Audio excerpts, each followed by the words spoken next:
అందరికీ నమస్కారం. హాజరైనటువంటి మీడియా మిత్రులు మీకు అందరికీ కూడా పేరు పేరున ధన్యవాదాలు తెలియజేస్తా ఉన్నాం. ఈ ప్రభుత్వం వచ్చిన ఈ 15 నెలల కాలంలో ప్రధానంగా గత వారం 10 రోజులుగా జరుగుతున్నటువంటి తీవ్రమైనటువంటి చర్చ, ఈ రాష్ట్రంలో ఉన్నటువంటి మెడికల్ కాలేజీలు, అదేవిధంగా ఆరోగ్యశ్రీ ప్రోగ్రాం, వీటన్నిటినీ కూడా ప్రైవేటైజ్ చేసేయాలన్నటువంటి ఉద్దేశంతో ఈ ప్రభుత్వం చేస్తున్నటువంటి ప్రయత్నం, తదుపరి వాళ్ళ మంత్రులంతా కూడా మీడియా ముందుకు వచ్చి మాట్లాడేటటువంటి విధానం మనం ఒకసారి పరిశీలిస్తే నాకు ఒకటి అనిపించింది. నాకు మొన్ననే వినాయక చవితి అయింది, రేపొద్దున్న దసరా, ఆ తర్వాత పండగ. ఆంధ్రప్రదేశ్లోనే కాదు, దేశం మొత్తం మీద కూడా ఏదైనా ఒక పండగ వస్తే మనం రొటీన్గా పేపర్లోనో టీవీల్లోనో చూసేటటువంటి ప్రకటనలు ఏంటి? వినాయక చవితి సందర్భంగా మెగా సేల్, దసరా సందర్భంగా మెగా సేల్, ఆఫర్లు 30%, 50%, 90%, మన దగ్గర ఫ్రీ. గవర్నమెంట్ ఆఫ్ ఆంధ్రప్రదేశ్ అయితే ఫ్రీ ఫ్రీ ఫ్రీ. ఆ మాదిరి ఒక పండగ సెలెక్ట్ చేసుకోవడం, ఒక ఆఫర్ ప్రకటించడం, తద్వారా ప్రభుత్వంలో ఉన్నటువంటి సంస్థల్ని ప్రైవేట్ వ్యక్తులు కట్టబెట్టేయడం. ఈ మెగా సేల్ చేయడానిక మీకు అధికారం ఇచ్చింది? దేశంలో ఎవరికి కట్టబెట్టని విధంగా మీకు అధికారం ఇచ్చింది ఈ రాష్ట్రాన్ని అమ్మేయడానిక? మళ్ళీ ఒక్కొక్క మంత్రి వచ్చి మాట్లాడుతున్నారు. నిన్న హోంమంత్రి, ఆ ముందేమో what is that medical and health minister, finance minister, అందరూ కూడా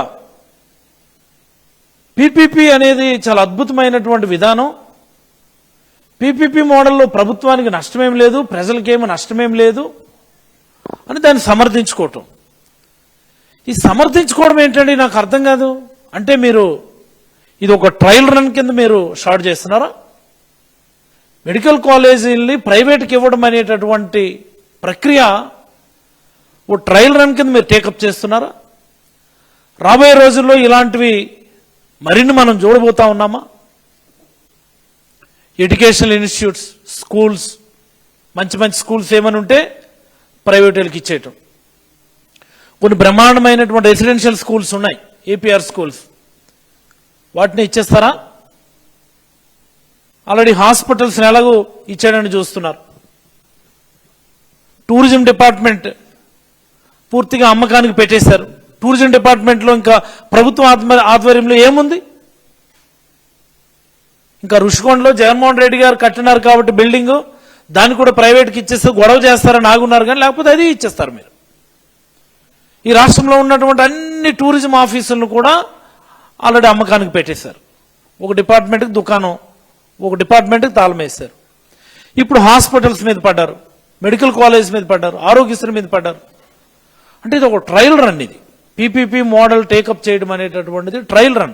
ఇంకా రాబోయే రోజుల్లో మరింత ఉధృతంగా, మరింత ముమ్మరంగా ఈ సేల్ అనేటటువంటి కార్యక్రమాన్ని టేకప్ చేయబోతున్నారని చెప్పడానికి మంత్రులు మీడియా ముందుకు వచ్చి దాన్ని సమర్థించుకోవటం సిగ్గు లజ్జ ఉందా ఆ మాట్లాడే మంత్రులకు ఎవరికైనా?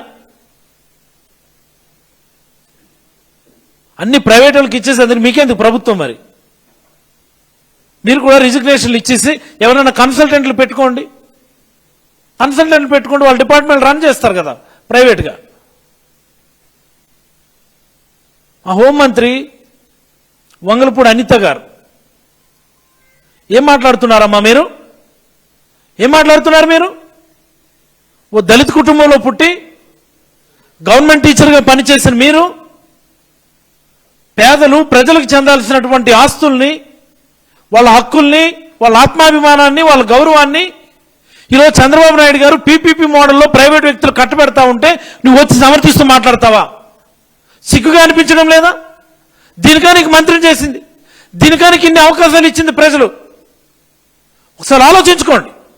నీ మంత్రి పదవి కాపాడుకోవడానికి నీ తాపత్రయం తప్ప మరొకటి కాదు. మీ పేషీల్లో ఏదో జరుగుతుందని చెప్పి ఈనాడులో వార్తలు రాశారు. మీ పేషీ రికమెండేషన్ ద్వారానే మొన్న ఎవరికో పెరోల్ వచ్చిందని చెప్పి కూడా మీ బాకాలు ఊదేటటువంటి మీడియాలోనే వార్తలు వచ్చినాయి. అంటే మీ మంత్రి పదవికి ముప్పు ఉంది కాబట్టి మిమ్మల్ని మంత్రి పదవి తీసేస్తారన్నటువంటి భయంతో మీరు ఈరోజు వచ్చి పీపీపీ మోడల్ని సమర్థిస్తా ఉన్నారు. సిగ్గుగా అనిపించడం లేదమ్మా? Don't you feel ashamed of your self? PPP మోడల్లో అద్భుతంగా ఉంటుందా? పీపీపీ మోడల్లో అద్భుతంగా ఉంటే మరి All India Institute of Medical సైన్సెస్ని గవర్నమెంట్ ఆఫ్ ఇండియా ఎందుకు పీపీపీ మోడల్లో ఇవ్వడం లేదు? పీజీఐ చండీగఢ్, పీజీఐఎంఈఆర్ అని ఒక బ్రహ్మాండమైన ఇన్స్టిట్యూట్ ఉంటుంది చండీగఢ్లో, దాన్ని ఎందుకు పీపీపీ మోడల్ ఇచ్చేయలేదు అక్కడ ప్రభుత్వాలు? ఎస్జిపిజి అని లక్నోలో ఉంటుంది బ్రహ్మాండమైనటువంటి పోస్ట్ గ్రాడ్యుయేట్ ఇన్స్టిట్యూట్, దాన్ని ఎందుకు వాళ్ళు పీపీపీ మోడల్లో ఇచ్చేయలేదు? జిప్మర్ ఎందుకు ఇచ్చేయలేదు? ఒక నీలోఫరో లేకపోతే ఒక నిమ్సో ఇవేవి కూడా పీపీపీ మోడల్లో టేకప్ చేయలేదే. They are the state of the art technology వాడుతున్నటువంటి గవర్నమెంటల్ ఆర్గనైజేషన్స్. ఆ మాదిరి మన గవర్నమెంట్ ఆర్గనైజేషన్స్ తయారు చేసుకోవాలి, ట్రాన్స్ఫర్మేషన్ చేసుకోవాలి, టెక్నాలజీ వాడాలి. న్యూ ఇయర్ ఇన్పుట్స్ ఏమైనా ఉంటే దానికి యాడ్ చేసి దాన్ని వాల్యుయేషన్ చేసి ప్రజలకి నాణ్యమైనటువంటి సేవలు అందివ్వాలి. కానీ మేము చేయలేము, మేము టేకప్ చేయలేము, ప్రైవేట్కి ఇచ్చేస్తారా? This is not fair. మీరు మంత్రిగా అన్ఫిట్. అసలు మీరు కానీ దట్ ఆరోగ్య శాఖ మంత్రి కానీ బోత్ ఆర్ యూ అన్ఫిట్. ఎందుకు పనికిరారు మీరు ఇద్దరు కూడా? మీకు నాకు తెలిసి మీకు కానీ ఛాన్స్ ఇస్తే ఈ మంగళగిరిలో ఉన్న ఎయిమ్స్ని కూడా ఇలాగే అమ్మేసేవారేమో మీరు. ఎటు వెళ్తుంది గవర్నమెంట్? ఎటు వెళ్తుంది గవర్నమెంట్? ఏమనంటే మా దగ్గర డబ్బులు లేవు, రాష్ట్రానికి అంత ఆదాయం లేదు. మరి మీరు చేస్తున్నటువంటి అప్పులేంటి? ఈ 2,15,000 కోట్లు 15 నెలల్లో మీరు అప్పు చేశారు. మరి ఈ డబ్బులన్నీ ఏం చేస్తున్నారు? అమరావతి నిర్మాణం కోసమని ఓ 70,000 కోట్లు 80,000 కోట్లు అప్పులు తెచ్చుకోవడానికి సిద్ధపడ్డారు. అది ప్రజలకు భారం కాదా? అంటే మీకు నచ్చిన బిల్డింగ్లు మీకు నచ్చినట్టు చేసుకోవడానికి ఎంత అప్పు చేయడానికైనా మీరు వెనుకాడరు. పేద విద్యార్థులకి మంచి చేయడానికి, పేద ప్రజలకి నాణ్యమైన వైద్యం అందించడానికి, ఒక క్వాలిటీ మెడికల్ ఎడ్యుకేషన్ తయారు చేయటానికేమో మీ దగ్గర ఆదాయం లేదా? డబ్బులు లేవా? ఏం మాట్లాడుతున్నారు అసలు? మీకు ఒక చిన్న సలహా చెప్తాను నేను. ఫైనాన్స్ మినిస్టర్ పయ్యావుల కేశవ్ గారికి కానీ, చంద్రబాబు గారి తనయుడు నారా లోకేష్ గారు కానీ, మీరు ₹1 అప్పు చేయొద్దు, ₹1 కూడా అప్పు చేయొద్దు. డబ్బులు లేవన్నటువంటి ప్రశ్న కూడా మీకు ఉత్పన్నం కాదు. ఆరోగ్యశ్రీ ఏదైతే ఇప్పుడుందో యాస్టీస్గా దాన్ని అలాగ రన్ చేయండి చాలు. ప్రభుత్వానికి ప్రతి సంవత్సరం తక్కువలో తక్కువ 2,500 కోట్లు ఆదాయం మిగులుతుంది. ఇట్స్ వెరీ సింపుల్ లాజిక్ ఇది. మనం గత 5 ఏళ్ళు ఒకసారి మనం పరిశీలిస్తే ఆరోగ్యశ్రీ కోసం 5 ఏళ్ళు 13,004 కోట్లు మనం ఖర్చు పెట్టాం. ఈ 13,004 కోట్లలో కోవిడ్ సందర్భంలో 743 కోట్లు మనం ఖర్చు పెట్టాం. మనం అంటే ఆ కోవిడ్ ఎక్స్పెన్సెస్ రిమూవ్ చేస్తే 12,261 కోట్లు 5 ఏళ్ళకి మనం ఆరోగ్యశ్రీ కోసం ఖర్చు పెట్టాం. మనం అంటే ఆన్ అండ్ యావరేజ్ సంవత్సరానికి తీసుకుంటే 2,454 కోట్లు పెర్ ఇయర్ ఆరోగ్యశ్రీ కోసం మనం ఖర్చు పెట్టాం. మనం ఇప్పుడు మీరు అంటున్నారు ఆరోగ్యశ్రీని ప్రైవేట్ బీమా సంస్థలకు ఇచ్చేస్తాము, వాళ్ళైతే బ్రహ్మాండంగా మేనేజ్ చేస్తారు, ఇంకోటి ఏదో చెప్తున్నారు కదా. ప్రజలు ఎవ్వరూ దాన్ని కోరుకోవడం లేదు. ఇప్పుడున్న ఆరోగ్యశ్రీని యాజ్ ఇట్ ఈజ్గా బిల్స్ పెండెన్సీ లేకుండా మీరు మెయింటైన్ చేయండి చాలు. బ్రహ్మాండమైనటువంటి పేరు వస్తుంది, ఈ రాష్ట్రానికి కూడా సంవత్సరానికి 2,500 కోట్ల ఆదాయం మిగులుతుంది. వెరీ సింపుల్ అండి, దీనికి ఏం పెద్ద మనం బుర్రబదలు కొట్టుకోనక్కర్లా. 1,43,00,000 కుటుంబాలకు ఒక సంవత్సరానికి 2,500 రూపాయలు ప్రీమియం అనుకుంటే ఒక కుటుంబానికి 3,575 కోట్లు అవుతుంది. మరి మీరు చెప్తున్నట్టు 1,63,00,000 కుటుంబాలకు అనుకుంటే సంవత్సరానికి 2,500 రూపాయలు మినిమల్ పాసిబుల్ ప్రీమియం మనం చెప్తున్నాం. మనం 4,075 కోట్లు అవుతుంది. అంటే ఇంతకు మించే కదా అవుతుంది ఖచ్చితంగా ప్రీమియం. 2,500 వేస్తాం మనం, 3,000 వేస్తే ఇంకెక్కువ అవుతుంది. ఇలా చూసుకున్నా మీకు సంవత్సరానికి ఒక 2,000 కోట్లు మీకు ఆదా అవుతుంది. మీరు ఆరోగ్యశ్రీని ప్రైవేట్ వ్యక్తుల చేతుల్లో పెట్టకపోతే మినిమం 2,000 కోట్ల సంవత్సరానికి మీకు ఆదా అవుతుంది. ఆ డబ్బులు మీరు మెడికల్ కాలేజీలకు పెట్టండి. ఆ డబ్బులతో మీరు మనకు సంవత్సరానికి 2,500 కోట్లు మీరు పెడితే 5 కాలేజీలు మెటీరియలైజ్ అయిపోతాయి. మన ప్లాన్ కూడా అదే కదా. 23-24కి ఒక 5 కాలేజీలు, 24-25కి ఒక 5 కాలేజీలు, 25-26కి ఒక 7 కాలేజీలు అనుకున్నాం మనం. 23-24లో గ్రౌండ్ అవ్వాల్సినటువంటి కాలేజీలని జగన్మోహన్ రెడ్డి గారు గ్రౌండ్ చేశారు. మొదటి సంవత్సరం మెడికల్ స్టూడెంట్స్ అడ్మిషన్స్ జరిగాయి, క్లాసులు కూడా మొదలైపోయాయి. 24-25 near completion, they are all near completed. 25-26కు సంబంధించినటువంటివి వేరియస్ స్టేజెస్లో ఉన్నాయి. మొత్తంగా 8,400 కోట్లు ఈ 17 మెడికల్ కాలేజీలకు సంబంధించి బడ్జెట్ మనం టైఅప్ చేసాం. 23-24 సంవత్సరానికి ఏమో 2,525 కోట్లు ఎక్స్పెన్స్ కంప్లీట్ అయింది. 24-25కు ఒక 2,425 కోట్లు, అలాగనే 25-26కు సంబంధించి ఒక 3,500 కోట్లు. అంటే 7 కాలేజీలు కాబట్టి చాలా చక్కగా ఎవ్రీ ఇయర్ చాలా నీట్గా అన్నిటినీ కూడా టైఅప్ చేయటం జరిగింది.